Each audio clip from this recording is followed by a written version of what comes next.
सीमा को वीज़ा ना लगा, क्या वो इंडिया नहीं आई, आ गई। हाथों पे क्या है ये कट है सर, कैसे बॉर्डर पार करते लगेगा? इनसे लड़ाई में लगे अभी तो, ये तो अभी लगे थे, हम लड़े थे यहाँ भारत। इन्होंने पता चला कि यहाँ गुस्सा जाए। इनको समझा दें, सास तुम्हारी जितने आपको क्यूट लग रहे हैं इतने क्यूट ना है। हाँ सच में बहुत लड़ते हैं यहाँ पे। अच्छा, और वो वहीं पे ये बीड़ी पी रहे थे तो मन।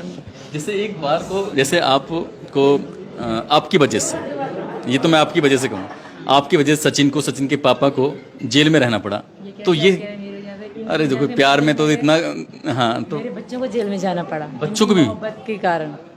मेरी वजह से ये कैसे गए? अगर ये ना बुलाते शायद मैं ना आती, शायद ये ना पटाते शायद मैं ना पढ़ती, माँ खुश बैठी थी।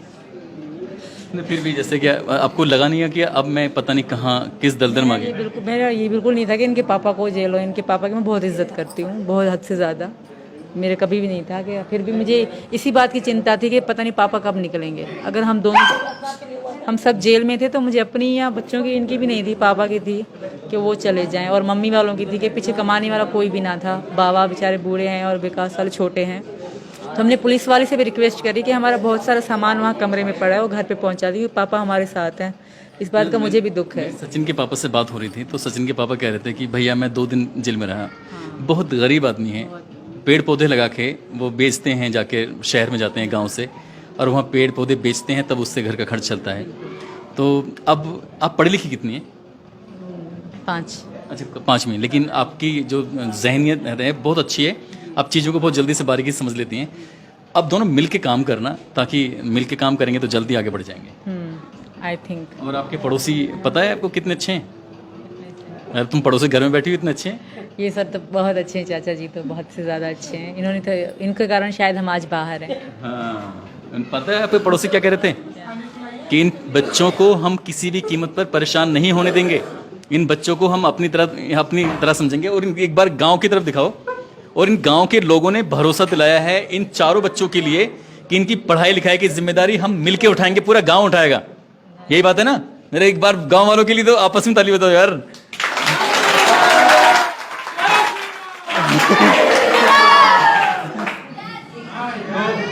तो इसलिए बच्चों को लेके तो आप बिल्कुल बेफिक्र हो जाइए।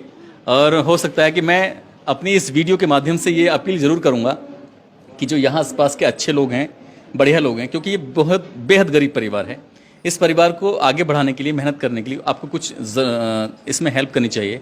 यहाँ के स्थानीय विधायक हों या फिर स्थानीय प्रशासन हो, इस परिवार की आर्थिक रूप से मदद करे ताकि इन चारों बच्चों की परवरिश, बाकी अभी आगे प्रशासन ने कुछ ना कुछ तो सोचा ही होगा इन बच्चों को लेकर कि बच्चे यहाँ रहेंगे नहीं रहेंगे, क्या शर्तें हैं क्या नहीं शर्तें हैं। ये तो खैर ये टेक्निकल चीज़ें हैं, मैं इस बारे में नहीं, लेकिन मैं भावनात्मक रूप से बात कर रहा हूँ। क्योंकि अगर हमने कोई जिम्मेदारी ली है तो उस जिम्मेदारी को हमें पूरी ईमानदारी के साथ निभाना है। ऐसा नहीं, ये खेल एक दिन का नहीं है, ये खेल कम से कम हर बच्चा जब 18 साल तक कंप्लीट नहीं हो जाएगा तब तक उसकी एजुकेशन का भी सवाल है। हालांकि सरकार एजुकेशन को लेकर अच्छे कदम उठाती है, लेकिन आप जैसे आपको अपना खोया हुआ प्यार है मिल गया है, तो ऐसे ही बच्चों के लिए क्या सोचा है आपने अपने लेवल पर? बच्चों के लिए मतलब किस तरह तालीम के बारे में, पढ़ाई के बारे में ज़ाहिर ही देंगे। आज ऐसा नया दौर है, फास्ट है बिल्कुल, तो पढ़ाई तो बच्चों की लाजमी है।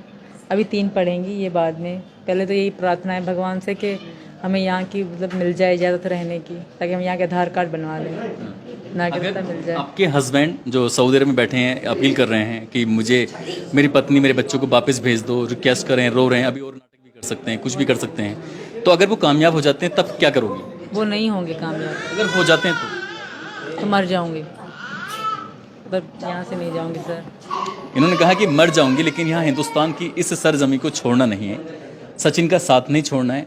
और मैं सचिन की मम्मी को, सचिन के पापा को एक बार फिर से सैल्यूट करता हूँ, क्योंकि उन्होंने एक नहीं 4 बच्चों को इस सीमा हैदर के साथ अपनाया है। और वाकई ये बहुत बड़े कलेजे की बात है, और इस गांव के बड़ा कलेजा है। क्यों? क्योंकि इस गांव ने इनको अपना लिया है, यहाँ के आसपास के लोगों ने इन्हें अपनाया है। और दोस्तों, इस पूरी घटनाक्रम को, पूरी कहानी को सुनाने का उद्देश्य भी किसी को परेशान करना नहीं है, बल्कि दिखाना था आपको कि इस दुनिया में कितने कितने बड़े दिल वाले लोग रहते हैं।